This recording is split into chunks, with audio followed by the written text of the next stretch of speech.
Hey everyone, welcome to Dexter's dialogues. ये हमारी धम्पत की सीरीज़ है और आज से इस वीडियो से हमारी धम्पत की सीरीज़ स्टार्ट होने जा रही है। इससे पहले वाली वीडियो में हमने इंट्रोडक्शन कवर किया था, धम्पदा अ यंगस्टर कॉलिंग। आज की हम इस वीडियो में पार्ट 1 करेंगे, यमक वगो। यमक वगो में वग 1, गाथा 1। इसमें बहुत सारी गाथाएं हैं जो गौतम बुद्ध ने कही हैं। इसमें से आज हम पहली गाथा को कवर करने जा रहे हैं। अगर आपने पहले की वीडियो नहीं देखी है तो आप प्लीज़ पहले वो देख कर आए, तभी आपको अच्छे से समझ आएगा। और अगर वीडियोस अच्छी लगती हैं तो उन्हें अंत तक देखें और इस वीडियो को लाइक, शेयर एंड कमेंट करना ना भूलें। Thank you. तो अब हम शुरू करते हैं।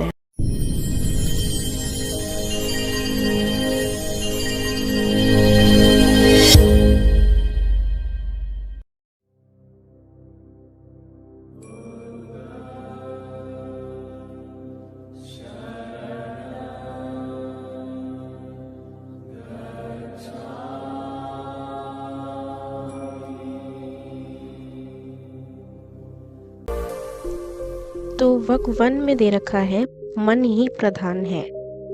मतलब मन ही जो है वो सब कुछ है। यहाँ पर चक्कूपाल, इनकी एक स्टोरी बताई गई है कि कैसे ये कई जन्मों तक अंधे रहे हैं, क्योंकि इन्होंने कुछ ऐसा कर दिया जिसकी वजह से इन्हें ऐसी सिचुएशन फेस करनी पड़ी कि कुछ जन्मों तक जो है ब्लाइंड रहे हैं। पर धीरे धीरे जैसे ही इन्होंने विपश्यना करी, धीरे धीरे जैसे ये अरहत बने, अरहत को प्राप्त होते ही धीरे धीरे ठीक हो गए और इन्हें निर्वाण प्राप्त हुआ। तो आज हम यही पढ़ेंगे कि कैसे, क्या बुद्ध ने बोला है। बुद्ध कहते हैं, मनुष्य के अंतपार और आवरण में गुम हुए उस बुद्ध प्रवृत्ति के बीज को तलाशने और तलाश कर तराशने की एक अति उत्तम पवित्र विधि है। और ये विधि कौन सी है? वो है विपश्यना या विपश्यना। सारा जगत उसमें समा जाता है और अकिंचत मन भी उसमें तिरोहित हो जाता है। मतलब अब जब भी मेडिटेशन करते हैं, विपश्यना करते हैं, तो उसमें आप डूब जाते हैं, हो जाते हैं। विपश्यना एक ऐसी अनुभूति है जिसमें अंधकार के आवरण की परतें खुल जाती हैं। अंधकार क्या है, क्या नहीं है, इसकी परतों को खोला जाता है। और ये होता है जब हम फोकस करते हैं मेडिटेशन। यहाँ पर बुद्ध कहते हैं कि हे भिक्खुओं, क्या आपने उस भिक्खु को कीट पतंगों को मारते हुए देखा है? जैसे आपने कीट पतंगों को मारते हुए नहीं देखा है, वैसे ही उस भिक्खु ने उन कीट पतंगों को जीता हुआ नहीं देखा है। इन सबसे बढ़कर यह है कि वह भिक्खु अरहत पद प्राप्त है और उसका इन कीट पतंगों को मारने का कोई अभिप्राय नहीं है। उसमें मारने का तनिक भाव तक नहीं है। उसका मन साफ है, वह अकिंचन है, प्रदीप है, निर्दोष है। उसके मन के द्वार खुले हुए हैं, वह उज्जवल है। उसके प्रज्ञा चक्षु से प्रस्फुटित रश्मि सबके प्रति करुणा की ठंडी बयार है। अब यहाँ पर बुद्ध ने डिफाइन किया है कि आप भिक्खु का मन देखिए, उनके अंदर का दिल देखिए कि वो कितने ज़्यादा परोपकारी हैं, कि उन्हें क्या हो रहा है, क्या दुनिया में आडंबर हो रहे हैं, किसको मारा है, क्या है, उन सब चीज़ों में लेना देना नहीं है। यहाँ बुद्ध अरहत की बात कर रहे हैं। तो अरहत उन्होंने कहा है, अरहत तो वही होता है जिसके भव चक्र का बंधन टूट गया है, जिसके प्रज्ञा चक्षु खुल चुके हैं, जो मार्ग के अंतिम सोपान पर आरूढ़ हो गया है।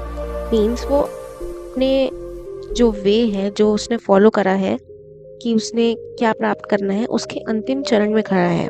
भिक्खु इसी अंगीकार करते हुए अपने मन में छुपी शंका का निवारण चाहते हुए बोले कि जो चक्कूपाल है वह अरहत की पदवी को तो प्राप्त हो गए हैं, मगर फिर भी वो अंधे हैं, ऐसा क्यों?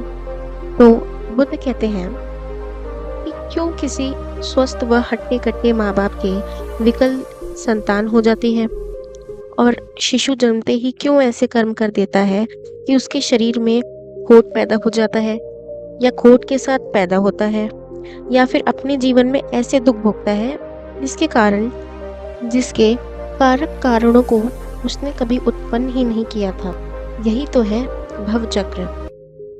भगवान ने जिसे बार बार दोहराया है कि कर्म के बीज को भून डालो। जब तक कर्म का बीज रहेगा तो वह उपयुक्त आसार मिलने पर, अवसर पाने पर, परिस्थितियों के उत्पन्न होने पर उपजेगा, वह फलेगा, अपनी लता भ्रूम को बढ़ाएगा और बार बार आने जाने का चक्कर यूं ही लगा रहेगा। ये बहुत बड़ा पॉइंट है, इसे आप नोट कर सकते हैं। अब यहाँ पर स्टोरी आती है कि कैसे जो चक्कूपाल थे वो अंधे बने।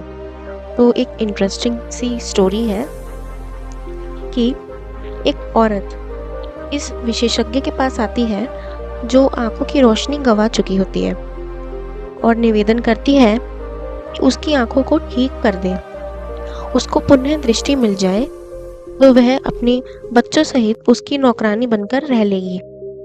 अपने पूर्व जन्म में यह भिक्खु सिद्ध हस्त था। उसने उस औरत का इलाज किया, वह ठीक होने लगी, उसे दिखने लग गया। पूर्व जन्म के इसी भिक्खु को भी यह ज्ञात हो गया। वह इस औरत के इलाज के दौरान कई बार उससे पूछता, परंतु वह औरत इस भय से कि अगर उसने सच्चाई बता दी उसको गुलामी की जिंदगी बितानी पड़ेगी, अस्तु वह हमेशा टालती रहती कि उसकी दृष्टि अभी तक ठीक नहीं हुई है, अभी तो यह तो पहले से और अधिक खराब हो रही है, तकलीफ दे बन रही है। भविष्य इस वंचना को भाप चुका था। उसने जानबूझकर एक ऐसा दूसरा मलहम उस औरत की आंखों पर लगा दिया था कि उससे वह औरत पूरी तरह से अंधी हो गई। कहते हैं कि अपनी इस पूर्व जन्म की करनी से ही भैषज्य कई जन्मों में अंधा होता रहा और भगवान तथागत की शरण में आकर विपश्यना ध्यान लगाकर अरहत बना। तो ये स्टोरी थी भैषज्य की, जो चक्कूपाल थे। यहाँ बुद्ध धम्म में कर्म और आचार पर ही तो सबसे ज्यादा ध्यान दिया गया है। मानसिक कर्म या चेतसिक कर्म की प्रधान माना गया है बुद्ध धम्म में। इस बात को ध्यान में रखते हुए धम्मपद की यह पहली गाथा कही गई है। मनो पुबगमा धम्मा मनोसेट्टा मनोमया मनसा चे पदुत्थेन भास्ति वा करोति वा ततो नम दुख मनवेति चक्कम व वहदो पदम। इसका मतलब है कि मन सभी प्रवृत्तियों का अगुआ है, मन उनका प्रधान है, वह मन से ही उत्पन्न होती है। यदि कोई दूषित मन से वचन बोलता है और या पाप कर्म करता है तो दुख उसका अनुसरण उसी प्रकार करता है जिस प्रकार की चक्का गाड़ी खींचने वाले बैल के पैरों का। मन सभी धर्मों का पूर्वगामी है। भगवान बुद्ध ने 84,000 धर्मों का निरूपण किया है। जितने भी हमारे ज्ञान के संकाय हैं उन सब में मन पूर्वगामी है, अग्रदूत है। जो कुछ हम भुगतते हैं या जो भी फल या परिणाम हमें प्राप्त होते हैं वह मन का ही परिणाम है। हमारा फल हमारे विचारों पर निर्भर करता है। ये भी आप नोट डाउन कर सकते हैं। मन श्रेष्ठ है। मन ही सभी धर्मों का आश्रय और अद्भव है। यह मनोमय है। दुष्ट मन से जो बोलता है या करता है, अर्थात बुरे विचार से बोलता है, वह कोई काम करता है तो दुख उस व्यक्ति का उसी तरह से अनुगमन करता है या पीछा करता है जैसे गाड़ी खींचने वाले बैलों के पैरों का पीछा या अनुगम यानी चक्का पहिया करता है। अर्थात रथ को खींचने वाले या कर्म करने वाले व्यक्ति के पीछे पीछे दुख चलता रहता है। उदाहरण के लिए बुद्ध ने बताया है कि एक कुत्ता है, हमने उसकी पूंछ को खींचा या मरोड़ा तो तत्काल वह अपने मन में उत्पन्न स्वाभाविक वृत्ति को उत्पन्न भौंकने लग जाएगा, या अगर वह पालतू कुत्ता है तो उसे अन्य अभिव्यक्ति से प्रकट करेगा, लेकिन वह हमारे अनुसार कार्य नहीं करेगा। वह अपने मन आश्रय प्राप्त अद्भुत क्रिया को अंजाम देगा। उसके मन में पूर्व में हमारे ऐसे व्यवहार से जो कर्म की गठरी बंधी है उसी के अनुसार वह हमारे कृत्य को लेगा और व्यवहार करेगा। इसमें ये बोला गया कि वो जो डॉग है, अगर आप उसकी पूंछ को खींचेंगे या मरोड़ेंगे तो वो अपने मूड के अकॉर्डिंग काम करता है। हमने देखा है ना कि जैसे कोई भी पालतू पेट होता है, वो भी किसी घर में आए गेस्ट को काट लेता है, जबकि वो नॉर्मली किसी को काटते नहीं है। पता नहीं उनको क्या हो जाता है, वो डॉग्स काट भी लेते हैं। तो ये क्या चीज़ है? ये उनके मन पे डिपेंड किया है, क्योंकि उनकी उस टाइम स्थिति सही नहीं थी। तो ये मन का था, मन का सारा खेल है। भगवान बुद्ध ने स्पष्ट बताया है कि जो भी जगत में अस्तित्वात्मक है, मन उसमें अग्रदूत है। शरीर के भस्मीभूत हो जाने से अस्तित्व का खात्मा नहीं होता है। यह तो निर्वाण का पद पाने से ही लभ्य है। मीन्स अगर आपकी डेथ हो जाती है या आपका शरीर जो खत्म हो जाता है, तो उससे कुछ नहीं होता। आपका अस्तित्व जो है वो उससे खात्मा नहीं होता है। आप निर्वाण को प्राप्त हो जाते हैं तो आप सब कुछ पा लेते हैं। जिस प्रकार एक नदी के पानी का प्रवाह है, वैसे ही मन का भी प्रवाह है। यह अनेक विचारों का प्रवाह है, परंतु विचारों की जगह नए विचार जगह लेते रहते हैं एवं प्रकट होते रहते हैं एवं प्रवाह बना रहता है। जैसे हमें नदी एक सी लगती है, वैसे ही हमें मन भी एक होने का आभास मात्र देता है। ये बहुत अच्छी लाइन है, ये नोट डाउन करने वाली लाइन है। ये मैं आपको एक्सप्लेन करती हूँ। यहाँ पर बुद्ध कहते हैं कि एक नदी है, उसका पानी है, वो लगातार बहता रहता है। बहने से वो एक सा लगता है। अगर पानी को रोक दिया जाएगा तो होगा क्या? खराब हो जाएगा, वो सड़ जाएगा। ऐसे ही मन होता है। अगर मन में विचार कोई रुक जाए तो वो चलता रहता है, चलता रहता है। और अगर विचार चलेगा तो क्या होगा? मन सड़ेगा। मीन्स थॉट से आपकी नेगेटिव एनर्जी क्रिएट होगी आपकी लाइफ में। आप चिड़चिड़े हो जाएंगे, आपके आसपास आपको अच्छा नहीं रहेगा आपका एनवायरनमेंट। तो जैसे नदी बहती रहती है, वैसे ही आपका मन भी जो है बहना चाहिए, एक जगह टिकना नहीं चाहिए। अगर आप टिका के रखेंगे तो मन भी खराब हो जाएगा। ये बातें बहुत ज़्यादा इम्पोर्टेंट हैं जो धम्मपद में आई हैं। तो चक्षुपाल हेर की अंधता उसके मन के अकुशल हेतु का फल थी। उसके मन का अभिप्रेत इंटेंशन ठीक नहीं थी। उसने अपने पूर्व जन्मों में एक औरत को मन की अकुशल भावना या बुरे अभिप्रेत से अंधा बना दिया था। अतः उसे जन्म जन्मांतर अंधता का शिकार होना पड़ा और इस अंधता के दुख ने उसका पीछा वैसे ही किया जैसे बैलों के पैरों का पीछा गाड़ी के चक्के करते हैं। यहाँ पर बुद्धा ने जो मेन पॉइंट बताया है कि बैलों के पैरों का पीछा गाड़ी के चक्के करते हैं। जैसे बैलगाड़ी में पहिए लगे होते हैं, वो आगे तभी बढ़ेगी ना, जब बैल आगे बढ़ेगा तो पहिए भी आगे बढ़ेंगे। तो वैसे ही हमारे कर्म हैं, जो हमारे अच्छे कर्म होते हैं, बुरे कर्म होते हैं, वो हमारे लाइफ टाइम मरने के बाद भी अगले जन्मों तक साथ में चलते हैं। तो ये उसी से एक एग्जाम्पल सेट किया गया है जिससे कि इजीली समझा जा सके। इस गाथा में आए दुख शब्द पर भी संक्षिप्त दृष्टिपात करना उचित रहेगा।